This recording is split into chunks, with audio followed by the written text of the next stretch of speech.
Hi, I'm Simon, the CEO of Who Gives a Crap. I'm here to answer some questions, so I'm going to jump in and see where we get to.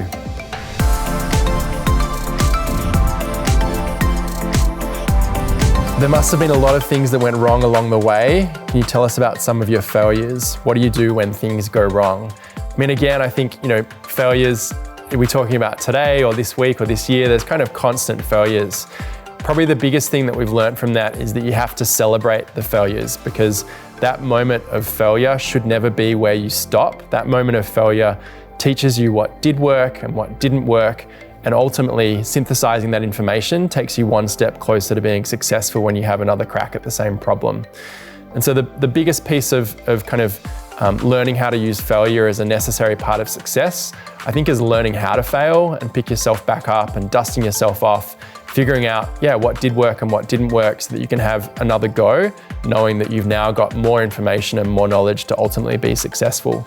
And so you want to try and actually get to those moments of failure as quickly and cheaply as you possibly can.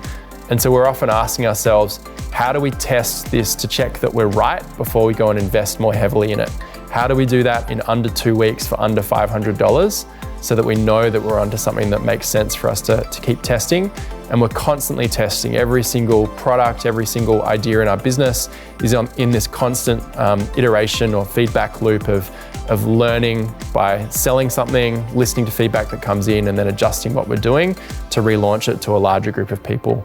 So we do that for all of our physical products, like when we launched our tissues and we produced the minimum possible number of tissues. But we also do that for all of our marketing, like our email marketing, where if you're receiving an email from us after 11 a.m., you're the 90% of people in our email list who are receiving the winning campaign that we've tested on the other 10% of the email list, with up to 3 to 5 campaigns that morning to see which campaign resonates best with our customer before sending it out to the other 90% of our customer list.